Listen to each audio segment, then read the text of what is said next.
prospects d'exploitation minière des astéroïdes, mais ce n'est pas de la science-fiction, ça va devenir assez vite une réalité économique. Vous m'entendez là? Vous entendez? Tout le monde entend? Est-ce que vous avez un exemple en dehors de... Parle plus près du micro. Est-ce que vous avez un exemple concret d'une chute d'astéroïde qui est devenue plus un météorite et qui se serait scratché sur Terre en deux ou trois endroits différents? Alors, à ma connaissance, il y en a qu'une, la Cacharie. Mais vous avez un autre exemple? De quelque chose d'avéré, parce que sinon il y a l'hypothèse de la chaîne pour l'extinction de masse d'il y a 215 millions d'années, puis ça reste une hypothèse. J'ai parlé des cratères d'impact qui semblent alignés sur la même latitude lorsque l'on fait la reconstitution. Moi je parlais de météorites, puisque celle de Cacharie, oui. Et la Bijbélini qui va avec, oui. Bon, on peut se les procurer. Mais à ma connaissance, mais elle n'est pas universelle, il y a un seul cas. Alors je voulais savoir si vous en connaissez. Je n'en connais pas d'autres. Bon, il est possible qu'il y en ait quelques autres, mais effectivement, je n'en connais que celui que vous mentionnez. Parce que là, c'est quand même pas évident de reconstituer. Enfin, on voit un météore en phénomène lumineux dans le ciel, on sait que c'est un météore qui se désintègre. Après, on voit grosso modo une direction, et c'est assez rare que l'on puisse trouver le point d'impact et retrouver des bouts. Et ce n'est qu'assez récemment qu'on a commencé effectivement à calculer le point d'impact précis d'un météore qu'on voit passer dans le ciel, à faire un rapide calcul et à trouver effectivement une série de fragments. Mais là, elles sont tombées à 40 ans d'intervalle, l'une en Australie, l'autre en Argentine. Oui. Et les études isotopiques, etc., tout est formel, ça correspond. Mais à ma connaissance, c'est le seul cas que je connais, et j'aurais aimé savoir s'il y en avait donc un autre. Je n'en connais pas d'autres. Bon. Merci. D'autres questions? Oui, je viens. Je viens après.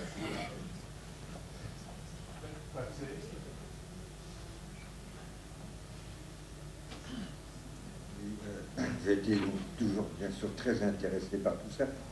Pour Apophis, vous dites le 13 avril 2029 que ça va passer à 32 000 km. Autrement dit, on connaît bien déjà la trajectoire, pour le dire.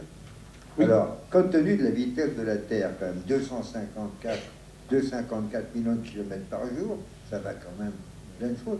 L'autre, comment on arrive à avoir une telle précision sans dire et en donnant un risque de 1 sur 35 000 comme probabilité? Ben, c'est les lois de la mécanique céleste qui permettent de faire des calculs extrêmement précis aujourd'hui, même s'il y a donc toujours une petite marge d'incertitude.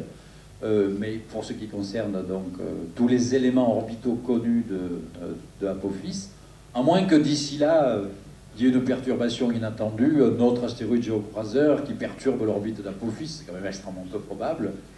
Si Apophis continue à avoir l'orbite telle qu'elle a été même recalculée à l'occasion du passage très récent du mois de janvier, les 32 000 km ont été calculés, le passage à 32 000 km est calculé avec une marge d'erreur d'à peine quelques centaines de mètres.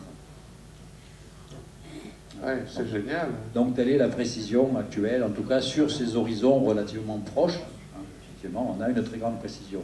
Et comme je l'ai dit, à mesure qu'évidemment on va étudier des horizons un peu plus reculés, la précision va diminuer toujours à cause des petites incertitudes qui s'accumulent, notamment dans ces phénomènes de résonance gravitationnelle, ces phénomènes un petit peu chaotiques. Monsieur, une question, près du micro. Vous pourriez parler un petit peu du projet Fripon? J'ai pas entendu du projet. Vous pourriez parler du projet Fripon, quelques mots, s'il vous plaît? Ah oui. Le projet Fripon. Fripon, le projet Fripon. Ah ben alors, j'avoue, mon ignorance, je ne le connais pas. Alors, parlez-nous-en. Monsieur va nous en parler. Parlez-nous-en. Vous l'avez voulu, vous l'avez eu. C'est à l'IMCCE, François Collin, justement, essaie de mettre en place un réseau de détection d'astéroïdes. Oui. Et donc, de façon à pouvoir déterminer des trajectoires, c'est-à-dire que le principe, c'est de mettre des caméras qui vont fonctionner un peu tout le temps, même en jour, et c'est de récupérer donc des traces, et de pouvoir ensuite en calculer les points de chute éventuellement. D'accord, oui. Et ensuite de pouvoir ramasser pénurie, Oui, d'accord. et de faire des collections, d'augmenter les statistiques. D'accord. Je ne connaissais pas le nom, j'ai entendu parler du projet, je ne connaissais pas le nom précis, parce que souvent, un petit peu, les noms, parfois, ils sont attribués un peu récemment. Je sais que dans ce qu'on appelle le quinquennal, c'est-à-dire les prochains rapports de programme scientifique de l'Observatoire de Paris, qui s'est fait justement en 2012, est inclus dans le prochain quinquennal voilà, une série de travaux dont l'IMCCE évidemment est partie prenante et 2-3 autres labos également de l'Observatoire de Paris et de Meudon sur effectivement ces problèmes de détection d'astéroïdes. J'ignorais simplement le nom de ce projet-là. Mais les astronomes sont facétieux quand même. Un tel nom, Fripon, moi je trouve ça génial. Quand même. Encore une question? En général, on trouve d'abord un nom bizarre et après on trouve toujours une signification aux lettres. Oui, voilà. En mélangeant le français, Il vaut mieux l'anglais, partir etc. comme ça. Voilà. Oui, bonjour monsieur. Je voudrais savoir dans le calcul des orbites des géocroiseurs, de quels objets du système solaire on tient compte? Alors, comme les géocroiseurs, ce sont des astéroïdes qui sont proches donc, effectivement de la Terre, ce ne sont pas les corps très lointains qui peuvent avoir une influence directe. Donc, d'abord, il y a 3 familles de géocroiseurs. Je n'en ai pas parlé, on les appelle les Apollo, les Athènes et les Amors. Sur ces 3 familles, il n'y en a que 2 qui sont en fait réellement des géocroiseurs, il y en a d'autres qui croisent l'orbite de Mars. Donc il est évident qu'on tient compte des influences gravitationnelles de Mars, de la Terre, et puis de Jupiter, parce que Jupiter c'est loin, mais quand même c'est 1000 fois plus massif que la Terre, et ça exerce des perturbations gravitationnelles sur l'ensemble du système solaire. Voilà. Alors maintenant, je ne suis pas spécialiste de la question, vous savez que moi, ma spécialité, ce sont les trous noirs, la cosmologie, etc. Donc j'ai écrit ce livre par pur plaisir et par intérêt, mais je ne travaille pas directement dans ces calculs-là, donc je ne suis pas allé voir en détail les calculs de mécanique céleste et tous les paramètres qui sont pris en compte pour calculer les trajectoires. Donc je ne peux pas vous répondre avec une totale certitude. Non, je vous le dis, c'est mon sentiment a priori, c'est que ça doit tenir compte essentiellement voilà, des masses de Jupiter, des influences de Jupiter, de Mars. Et Ce qui est formidable, c'est que peut-être de Vénus. la mécanique céleste, c'est des maths, quoi. Une fois qu'on connaît les équations, bon, bah, il suffit de remplacer les masses, enfin les valeurs. C'est ça qui est assez génial. Oui, c'est assez comme ça que Kepler a commencé. Absolument, ça commence avec Kepler. Aujourd'hui, ça se poursuit avec d'énormes ordinateurs. Ah, oui. Et pour faire des calculs toujours plus précis, voilà, les lois de la mécanique céleste marchent très très bien, même si, comme je l'ai déjà dit maintes fois, je le répète, avec certains horizons de prédictabilité, parce qu'il y a malgré tout, ces équations différentielles ont une certaine sensibilité aux conditions initiales, et donc il peut y avoir des systèmes chaotiques qui font qu'avec les conditions initiales présentant une certaine petite incertitude, il y a après des bifurcations un petit peu chaotiques dans un futur plus ou moins lointain. Oui, je sais, justement, à propos du chaos, rassurez-vous, je ne vais pas parler de politique. L'année prochaine, Jacques Lascar, le grand spécialiste du chaos, viendra nous a promis de nous faire une conférence en début d'année prochaine. Oui.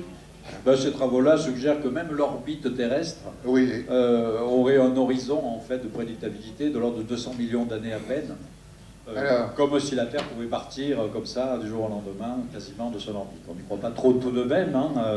C'est peut-être une limitation du modèle, mais bon, c'est toute une discussion. Moi j'ai peut-être une dernière question. Qu'est-ce qui serait plus dangereux en impact terrestre, un astéroïde ou un noyau de comète? J'ai oublié de le dire, c'est une question très importante, je l'aborde très rapidement également dans mon ouvrage. Peut-être la comète, pour plusieurs raisons. D'abord, les comètes, en général, on ne les voit pas venir longtemps à l'avance.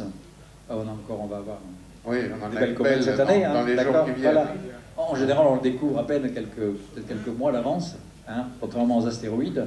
Ensuite, comme souvent ce sont des comètes qu'on ne connaît pas, donc des comètes à longue période, on les voit venir, on ne les connaissait pas auparavant, dont les calculs de trajectoire sont difficiles, et puis elles ont des orbites très excentriques, et donc leur vitesse est plus grande. La vitesse typique d'un astéroïde, c'est 30 km par seconde, bon, au paysage de la Terre, hein. La vitesse d'une comète, c'est plutôt 60 km par seconde. Donc en fait, l'impact cométaire risquerait effectivement d'être un petit peu plus embêtant. Voilà. Bon, écoutez, si vous n'avez plus de questions, on remercie Jean-Pierre Luminaire. Merci à vous.